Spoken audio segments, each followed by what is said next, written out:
You're listening to the Feel Good Wedding Podcast, a podcast by Polka Dot Wedding. My name is Dorothy and I am the founder and editor of Polka Dot Wedding, and I have been writing about weddings for over 16 years. In fact, I love them. I love everything about a wedding, but I know that a wedding is beyond the pretty. I know that so much goes into every single one of those details that are chosen, the tips and tricks behind it, the couple's stories, and the vendor that brings it all to life. And so the Feel Good Wedding Podcast was born because we thought these are stories and conversations that we want to have, and we're really looking forward to having them with you as our listener. Can't wait to show you what we have in store. The Polka Dot Wedding team is honoured to conduct our work on the land of the Boonwurrung, Woiwurrung, Eora and Kurungay people. We honour the traditional Aboriginal and Torres Strait Islander custodians of the land, and we pay our respects to elders past and present. Wedding music has such a huge impact on your day. It really relates to how your moments on the day unfold. It determines the guest transitions, those magical moments that you've worked so hard to achieve. It sets the scene, and it's such an important consideration that I don't think we put enough time into. So today we're talking all about how to build the ultimate wedding playlist, and we've invited one of our favourite experts, Lucas Evans of Melbourne jazz band Orlando Combo. Now, Orlando Combo play all over the city and the state and the country with their incredible jazz tunes. But not only that, of course they play weddings. So today we invited Lucas along to give us his insight into the differences between how you build a wedding playlist when you are using a live band, and take it from someone who has done hundreds, if not thousands of events. And how does that work when you're coming in, having never built a wedding playlist before? Where do you start? So Lucas is our special guest today, and I'm really looking forward to you getting to know him and understanding a little bit more about the impact that music can have in your day. Let's dive on in. Hello, Lucas. Thank you so much for joining us today on the Feel Good Wedding Podcast. It's an honour to have you. Likewise. No, it's an absolute pleasure to be here. And yes, thank you for inviting me. Now, we've worked with Orlando Combo at Polka Dot Wedding for many, many years, but I'd love you to introduce yourself and your band to our listeners and share how you got involved in the band. Yeah, certainly. Look, it's been quite a while now, really. It started really, I suppose you could use organically is probably a bit of a cliche, but that we were all studying music at the Melbourne, well, it's called the Victorian College of the Arts, but it's now under the umbrella of Melbourne University. So it was a standalone arts school, Victorian College of the Arts, but then it's in the last 15, 20 years come under the umbrella of Melbourne Uni as their arts and music part of their uni. So we were all there doing a bachelor degree in music performance, which is they've got a classical music stream and an improvised jazz music stream. And we were in I was in the jazz stream, and I met a couple of other like-minded people, as it sort of happens in the music. Then you sort of start playing a bit, jamming, and then that's where it started in terms of an actual band. And then we were, gigging around late 90s, that sort of thing. But then we started, I'm just trying to think when we would have done our first wedding, probably quite early on, I would say, and just really enjoyed that part of playing as well. And then it's really, so the nucleus sort of started, I think 96 really, it was officially, but then it sort of took a while to actually become something formal.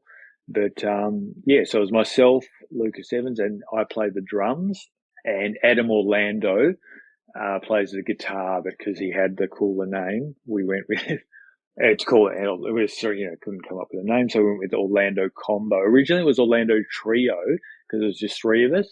But then sometimes we'd bring a singer in and other people, and it got a bit confusing. So we thought if we go with the word combo, it can be a whole, it can be anything from a 2 to a 7, you know what I mean?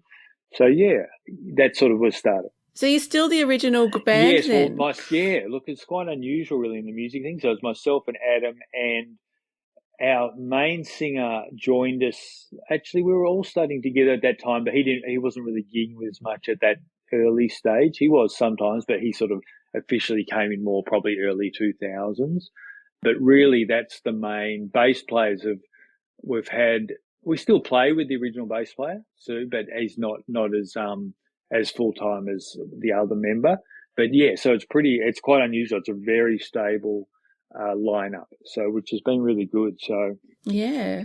and I think that just comes and gets back to the initial thing of coming together because you like the same music. So therefore, there's not too Of much course. tension, what do you call it, artistic tension over, you know what I mean? It's sort of just, that's the Yeah. original thing. So that's why it's worked well, I think. And so I've known and loved you for your amazing jazz repertoire, but what style and genres of music do you play, and can you describe that repertoire and that inspiration behind what you play to our Yeah, listeners? sure. So I suppose the main word everyone is jazz, but jazz is, I suppose, in that there's a lot of variation there, especially if you're doing, because we're talking in a wedding context, especially in a wedding context, if we're playing jazz, we tend to try and play repertoire that's fairly accessible. It doesn't have to be sort of cheesy, but at least I think the thing with the jazz and even classical too, a lot of people don't realize how much of that music they know. They don't necessarily know the names of the songs, but all those melodies are in their head from growing up, watching movies and all that stuff.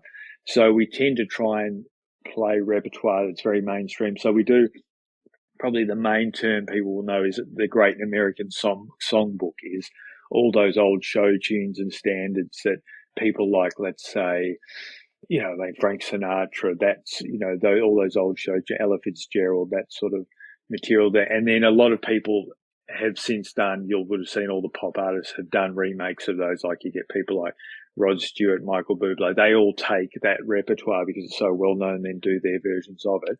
So that's the sort of probably the repertoire that's most wedding appropriate.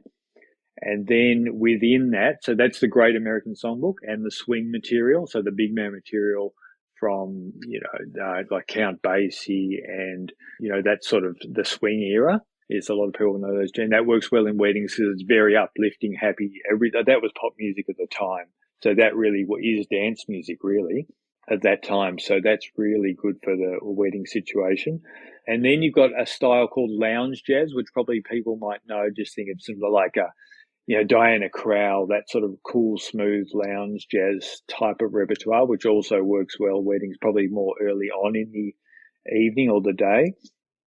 That's that smoother, cooler sound.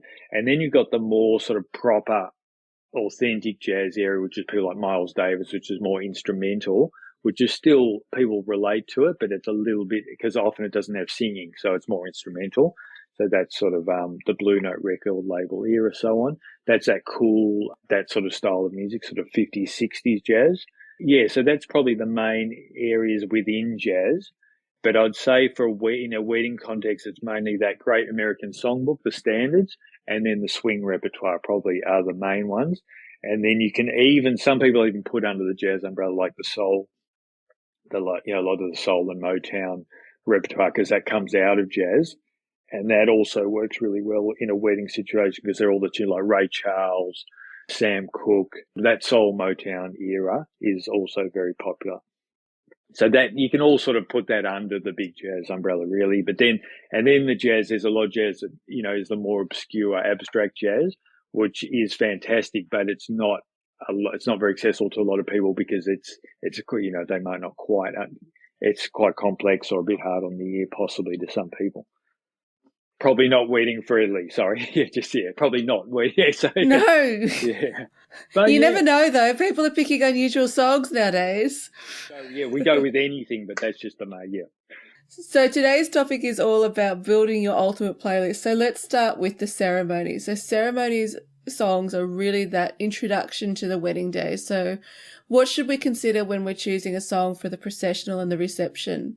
And should we go beyond just the song into what the meaning of that song and the emotion of it is? Yeah, sure, no, terrific. Yeah, look, that's something, often it depends a bit on the ceremony, whether it's instrumental or with vocals. So most of the ceremonies we do, it's often, a lot of the time it's outside. So often we don't have power. We use more of an acoustic setup, in which case we often don't have singing there. So that means that probably picking, like if you're going to have singing, you've got to think carefully about what lyrics, the lyrics, make sure it's appropriate. You don't want to be doing like like a Yeah. sort of end of a relationship type, lyrics. So sometimes you've got to think it through.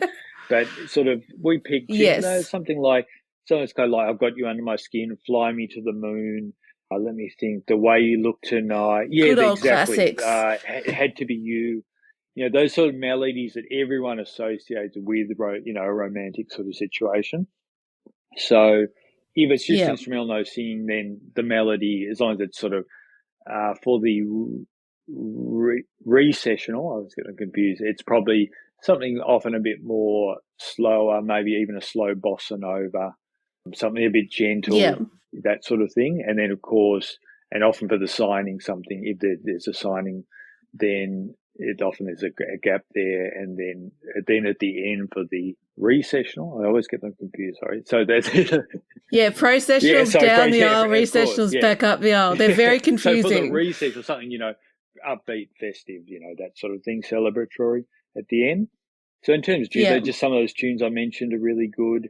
Everyone recognises them. This is in a jazz context. Or At Last, yes. The classic Etta James. That's, another one that works really well. That's a slower if you want more of a ballad. Yeah, so that... Is that still a popular one nowadays? Because I know a decade or so ago it was the song. Still, for us it still comes up a lot. I think, you're right, it did have a little spike there, but I think it's just maybe it really broke through as just a really generally popular tune. But because we're a jazz band, we used to get that even before it was hugely popular, and still, you know what I mean? Because it's that jazz repertoire. So of course. So receptions, we're thinking of pre-dinner music and music during dinner. Does there have to be a continuous entertainment to keep that vibe going of the celebratory vibe, or should we have different expectations around that for the reception before we get to the dance floor? Yeah, I think you want, because, often a wedding, it can be quite long in terms of hours, often in terms of, especially if the ceremony, pre-dinner drinks and reception is all on the one side, it can end up being sometimes we've done 8 hours. So you want to think of it, I suppose the mood changing throughout the night a bit. So if we're let's say it's a wedding that's particularly lavish and it's a big budget, and they have like a string quartet for early on for the ceremony, jazz for the next 3 hours, and then pop for later, we don't have to think too much because each one of those things offers a different mood. But if we're doing the whole thing, we've got to think a bit about how we're going to shift the mood a bit throughout the night, but using the same band. So often we might start as a trio, as you say, ceremony instrumental, acoustic. Once you get to the start of the reception, probably thinking about, creating a nice atmosphere, but there's going to be a lot of chatter and catching up at the start of the reception. So thinking about volume, you certainly don't want something to be taking over in that early part of the night and people to be ear-bashed by the music. So maybe that, as I mentioned before, that sort of lounge jazz, that cool jazz, maybe not too much singing in that early part because people catching up, so the singer tends to clash a bit with that.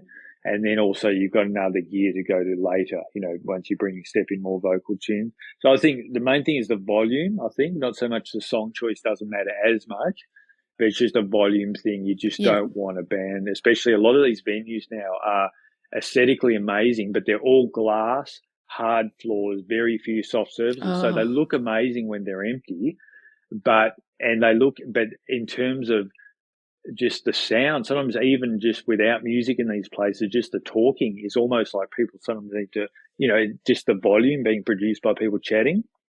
So I think it's really important that it doesn't become a battle between people catching up, chatting, and the band, especially early on.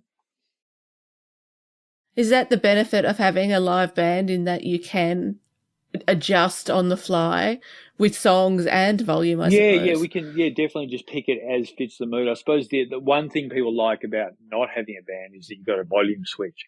So you can, and some venues with really strict rules in a way find it easier not to have a band because you can it's just one knob you can turn down.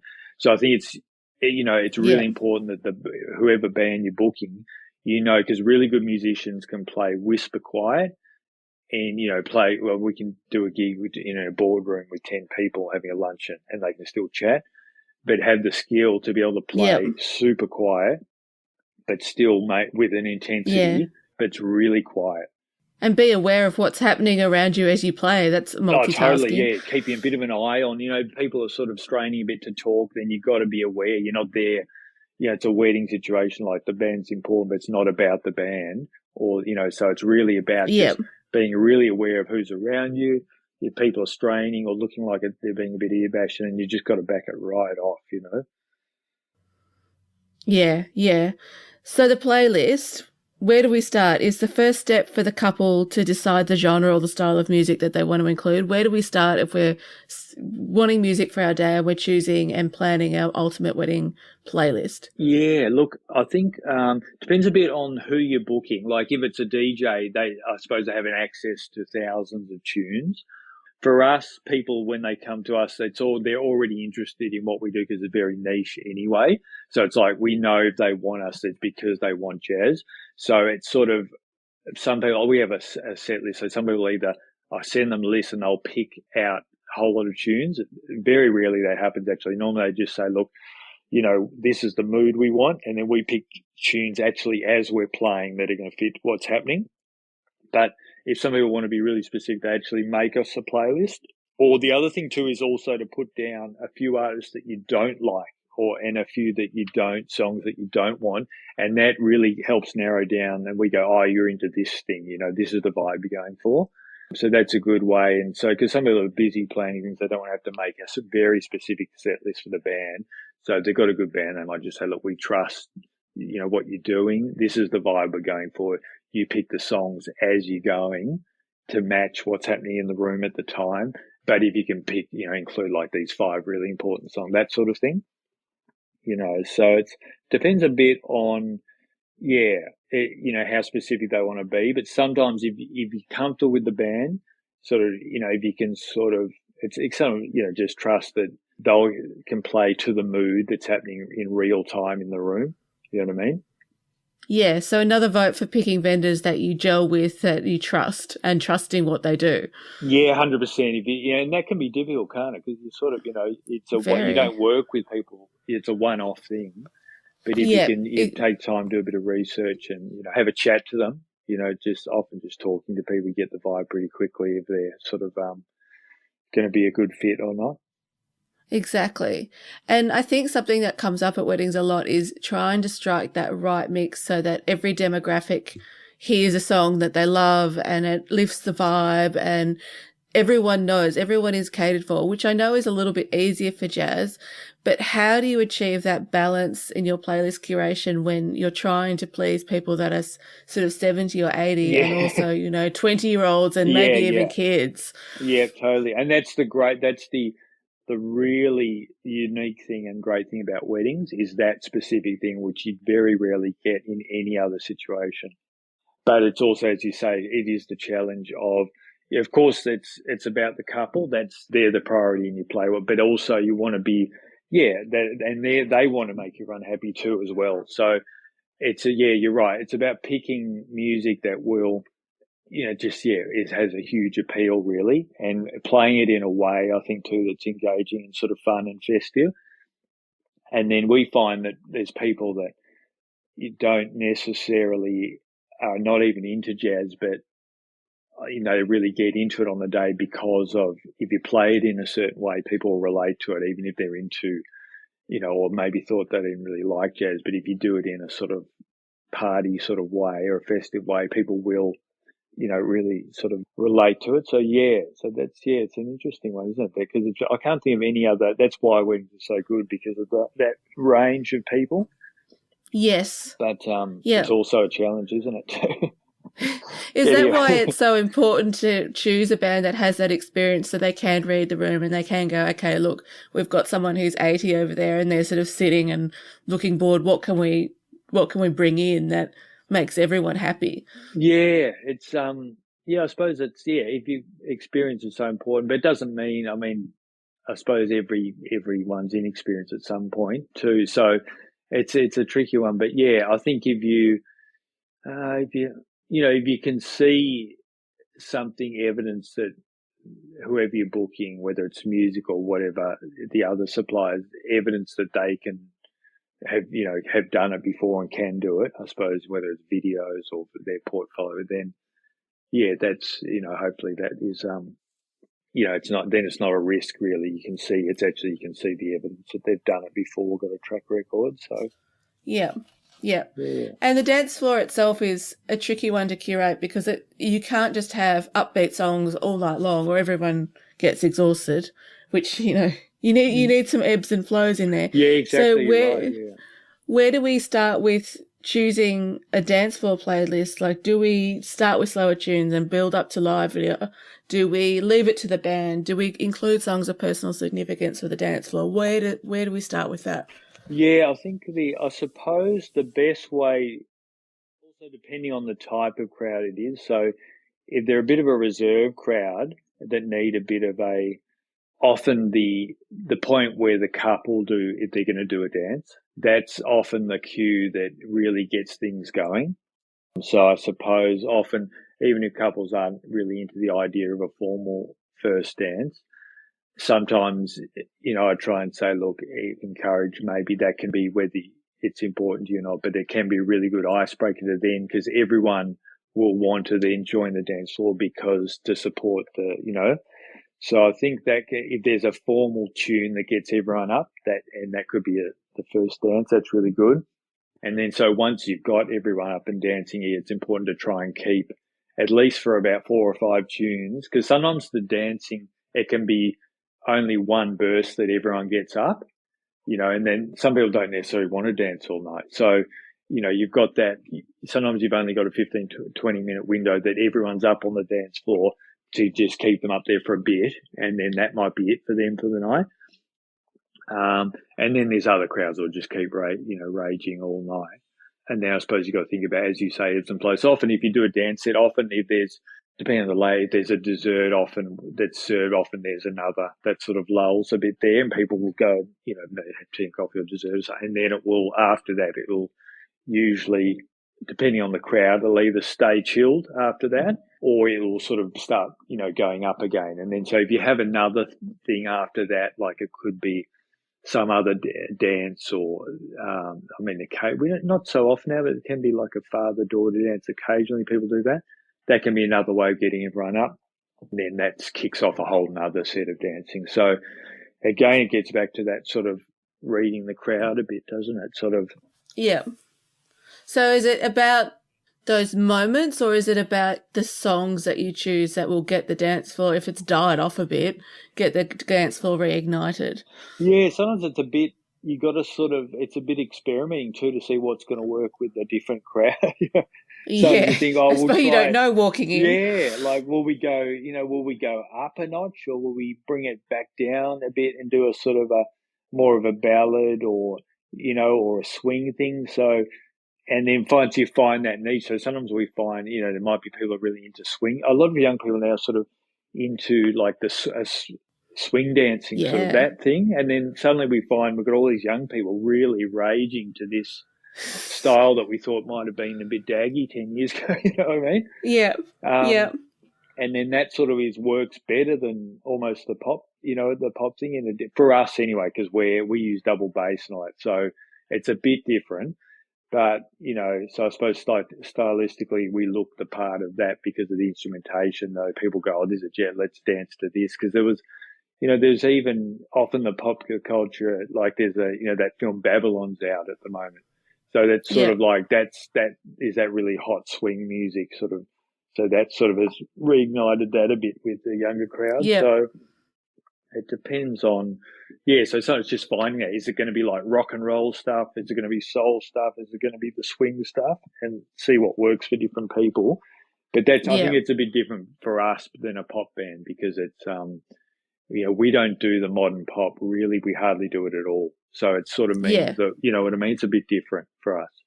Of course. So we talked a little bit about moments, but there are very important moments during that reception generally where there's like the couple's first dance, the father-daughter dance, the mother-son dance. How do you choose the perfect songs for these sentimental and significant moments? How does a couple begin to choose? Yeah, often people will pick some just because of, pick something from our repertoire that jumps out at them. So normally it's, if it's a particular tune that's important to a couple, it's more of a pop genre that's not going to sound that good if we do it. We'll put that on our play, through our PA, and then we'll go straight in after that and get everyone up dancing. So you know your limits. Yeah, I think we used to try. Yeah, I think it's sometimes good to know your limitation, because we used to try and tackle some of that stuff, and it just never sounded. You know what I mean? Because we don't have keyboards, and so. Yeah. And as pop music is progressing, because we're sort of getting well into sort of middle age, we've noticed a change in pop music too, and it's getting harder for us to replicate that because it's become so electronic, a lot of it. So in some ways, like I've noticed just in the last year or two, a massive shift now where we most of the time don't play the whole night. We often now just do the first 3 or 4 hours, and it's almost okay. DJ is like at the end. So a lot of people now booking a jazz band as the live jazz thing. Yeah. And we do that as not a novelty, but as a very that's a very clear, specific thing.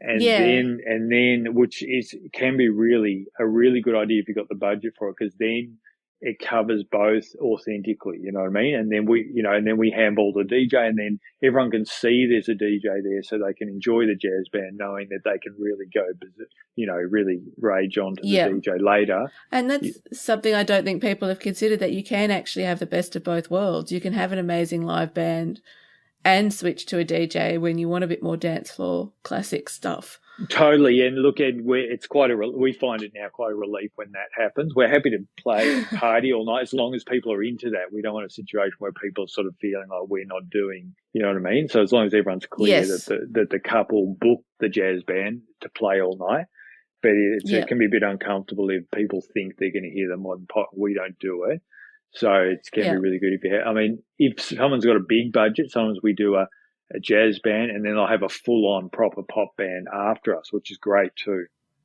Because it's very expensive. And a very full night of dancing and movement, I suspect. Yeah, and I mean that's awesome, but it's a bit out of reach for a lot because it gets really expensive because you're booking 15 musicians.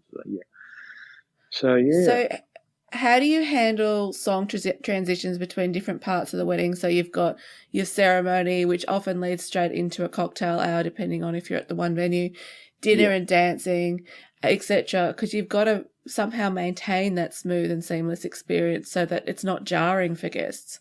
Yeah, sure. Yeah, no, it's a good one. So often the change in like the ceremony and the drinks, that's often in a different spot. Or, the weather's good outside normally. So just that in itself is already a change, because often we're moving from one spot to the other. So it's almost like that takes care of itself in a way, that sort of change of mood. But probably you're right. I suppose you want to make that quite a clear shift from when you're going from that dinner music, whether it be a cocktail or a sit down, but a clear shift that we're going now from that to the next step, which is dancing. So I suppose the main thing there is a volume shift is the most obvious thing. So you've got, so there's that clear, okay, the band's playing loud and it's obviously more of a party mode. I think the volume is a really clear way of signaling that. And so that's why often we try and play quieter than we need to early, so we've got somewhere to go. You know what I mean? Yeah. I'd say that volume thing, or sometimes even you can change the size of the group is another thing. So visually you might have just instrumental music for the first half, and then the singer arrives and the horn players or something. So it's clearly a shift in, there's a different sound. There's more, you know what I mean? So visually and time sound to party. Right. Yeah, exactly. So that can be another way. So you've got a couple of levels. So, yeah. Are there particular songs or genres that you say to couples, do not pick this, it will kill the vibe, it will kill the mood? Yeah, that's it's a tricky one, isn't it? Because if that's what they're into, you know what I mean? I've done a couple where there was some unusual music played that was a bit of a little bit sort of the mood was.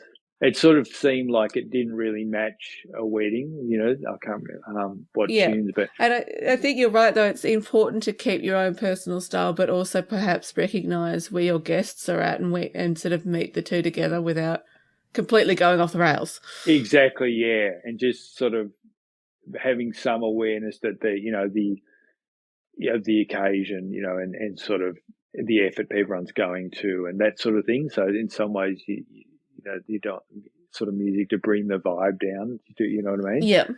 But that's tricky because if it's something, music and stuff like that can be very personal. So you know what I mean? I'd suggest, but I certainly wouldn't say. Often that would be if someone wants to play music, recorded music, we will, if it's something out of our genre, we'd probably just say, look, we're not going to do it justice. Pop it Yeah. through our PA, but I'd say, look, maybe just a hint, look, is that going to be a little bit sort of make the mood a bit sort of dark or, something like that, but without, actually saying don't do it, you know what I mean? So, And I yeah. know like there are some really good, I know Vitamin C String Quartet's one, and there's another jazz band that does in America that does recreations. Is there ways that you can, I know you said you outsource that to the actual song and play the recorded ones, but if there is a song that we really want to play, can you kind of reimagine that song for us? Yeah, oh, totally. Yeah. No, we can. We have done. I'm just trying top of my head tune. We've definitely done that. I just can't think top of my head, but yeah, we can do like a swing version of something that, and Yeah. people really think, people really react to that because it's something, it's something sort of different. The live band is there and they're doing it, and and it can create a bit of a link between people that may not be into jazz, and get them Yep. on side because you're doing something that they recognize, but in a jazzy way. So, yeah, definitely. It just with that situation, it just matter how much groundwork we have to put into pulling it together.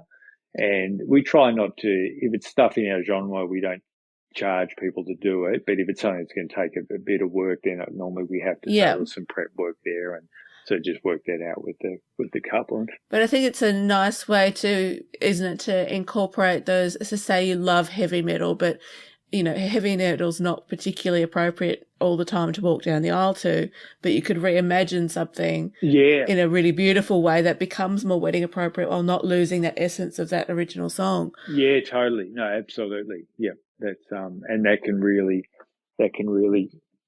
yeah. I mean, that's a sort of a novelty, but it's also can sound amazing as well. So yeah, Yep, definitely.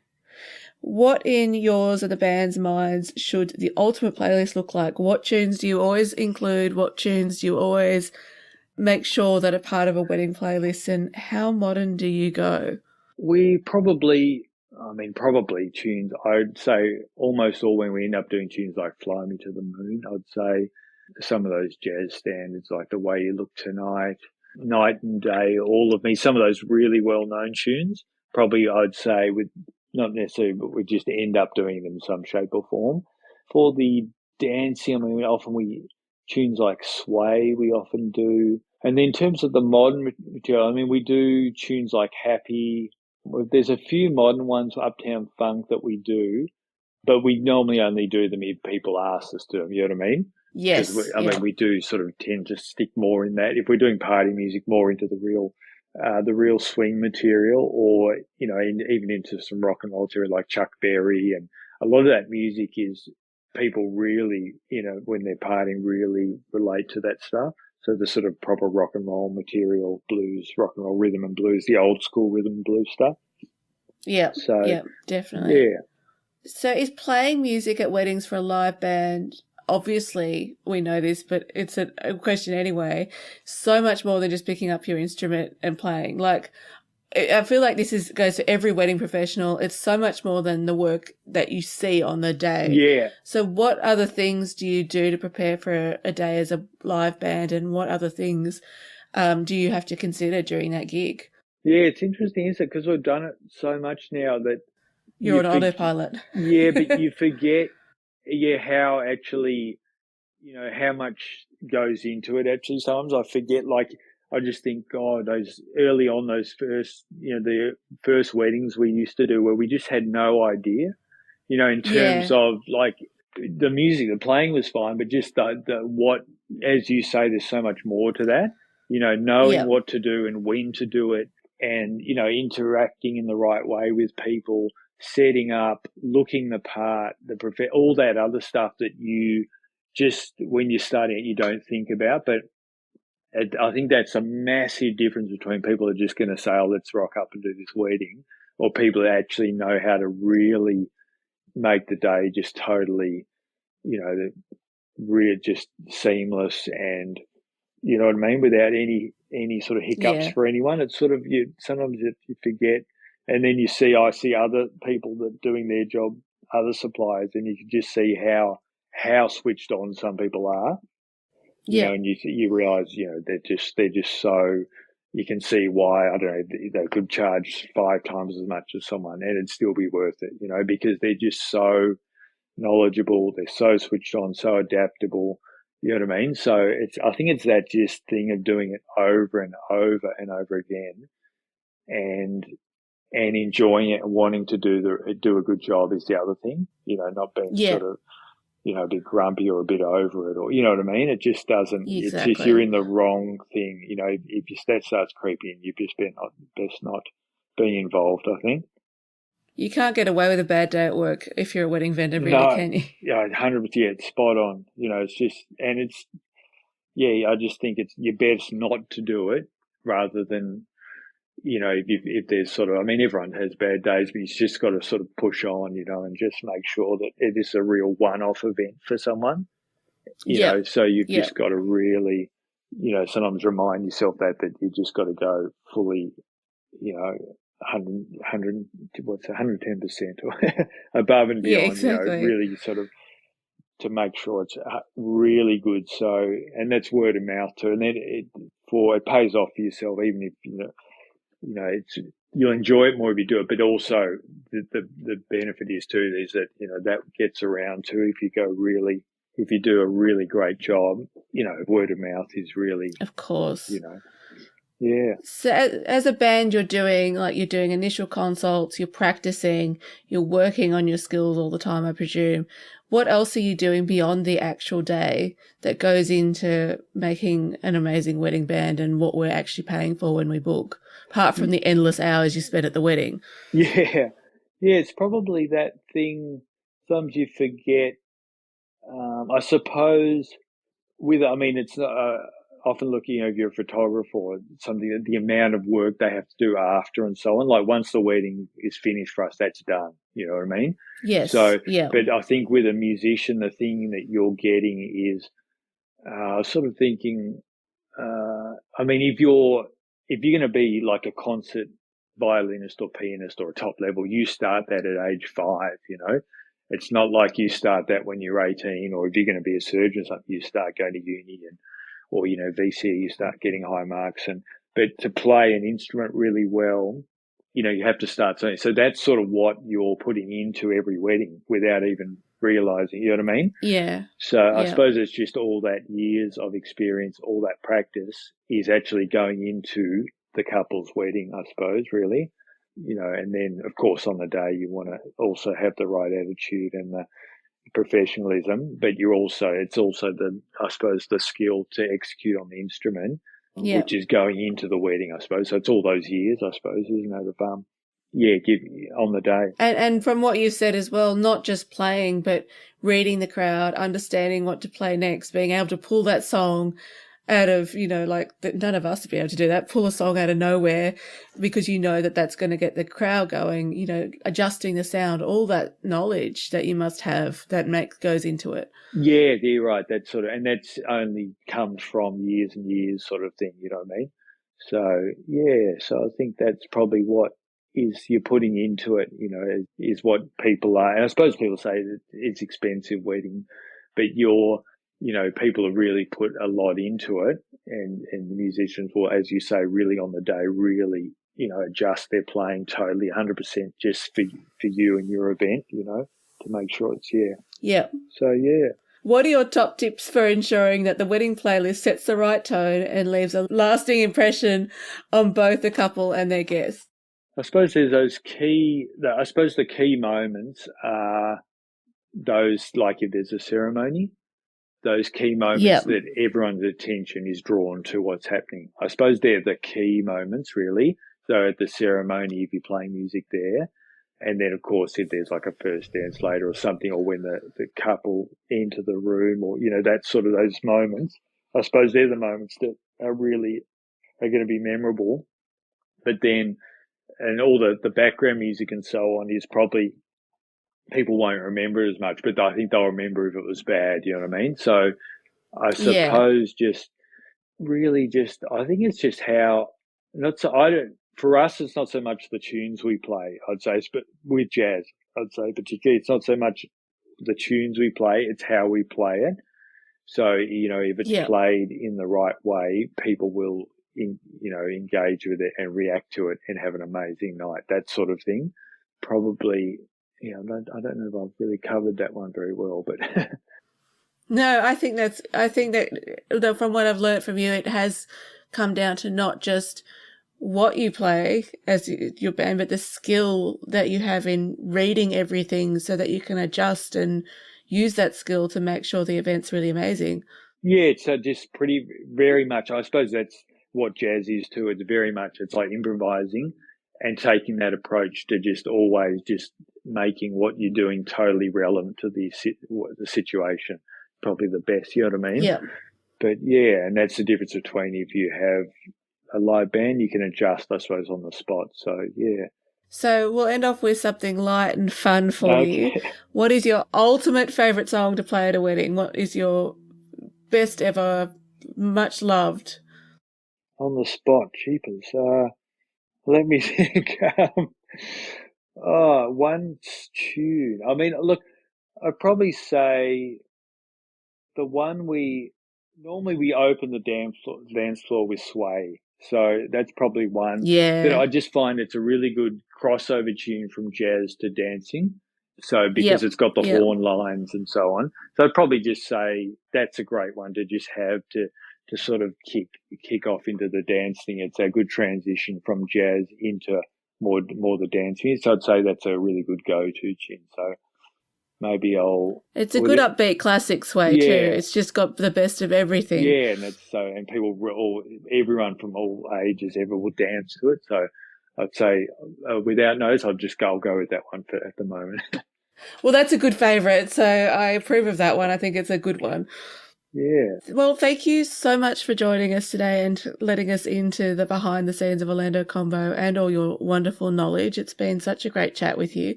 No, absolute pleasure. No, it's really, it's such a good resource, Polkadot too. So all the articles and so it's really a privilege to be on.